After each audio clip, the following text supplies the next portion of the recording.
Good morning. I'm Laura Beth Medlock, and I wanted to talk to you today about two unique aspects of the Arizona constitutional law, the initiative and the referendum. First, I'll define the two terms for you. The initiative. An initiative is the method by which voters may propose new laws or amend existing laws by gathering signatures from registered voters to place the issue on the ballot.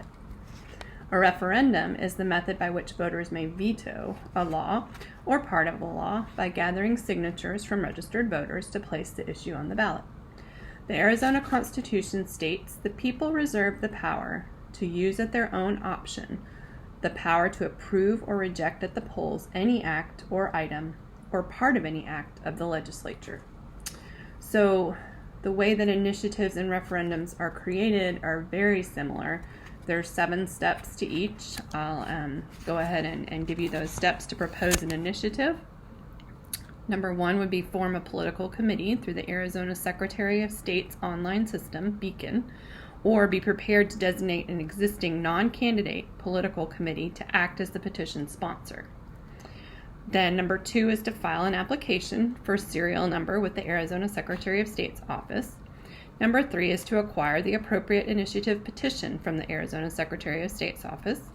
Number 4, ensure any paid or out-of-state circulators have registered with, once again, the Arizona Secretary of State's office. Circulate petitions is number 5, and obtain signatures from eligible voters. Number 6, submit the circulated petitions to the Arizona Secretary of State's office by the deadline.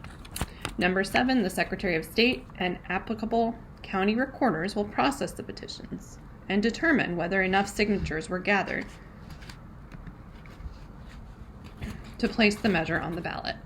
The Arizona Constitution requires valid signatures from 15% of qualified electors to place the initiative proposing a constitutional amendment on the ballot, and valid signatures from 10% of qualified electors to place an initiative proposing a statutory amendment on the ballot. And that's from the Arizona Constitution, Article 4, Part 1.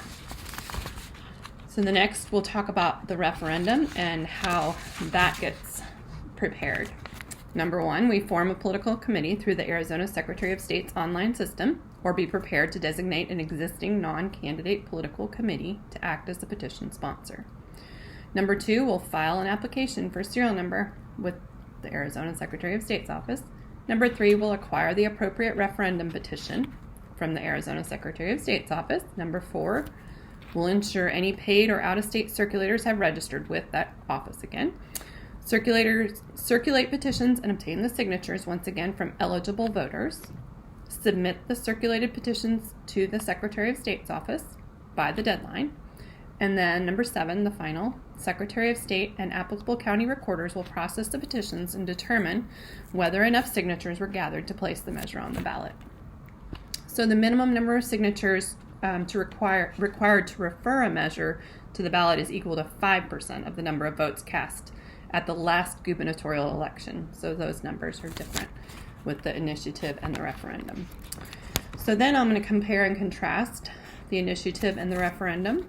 Initiatives and referenda are both constitutionally protected mechanisms, which allow citizens of Arizona to exercise somewhat direct influence over the laws and constitutional amendments of the state, independent of elected officials, such as legislatures. So it's giving the power to the people.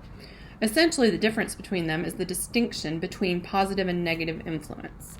Initiatives are positive in that they propose new laws or constitutional amendments, and referenda are negative in that they, when exercised, they act to veto or negate existing laws. The process for both is essentially the same. The only major difference is the number of signatures required, like we just said. So the pros and cons of each. The pros of these processes include giving citizens, like we said, more or less direct access to legislative process. This can act as a check on the legislature and help ensure they stay in touch with their citizens' desires. The disadvantages include badly drafted or poorly thought through laws, since citizens are not usually trained and skilled at the complexities of governing a complex system such as a state. For the same reason, initiatives can create unintended consequences. These processes can also make it difficult for voters to keep up with and fully understand all the issues they're voting on. It can get rather complicated. Initiatives and referendums support the idea of direct democracy as outlined in the Arizona Constitution because they're seen as an antidote to the abuses and corruption of representative democracy, as it places power directly in the hands of the voters rather than mediating it through elected representatives.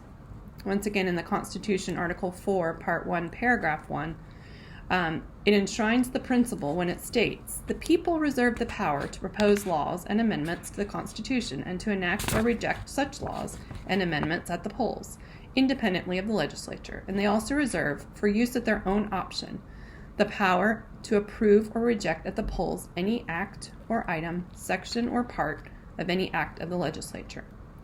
So Arizona's constitutionally protected program of initiatives and referendums are two most obvious ways citizens can exercise their direct democracy in their state. Thank you so much for listening. Have a great day.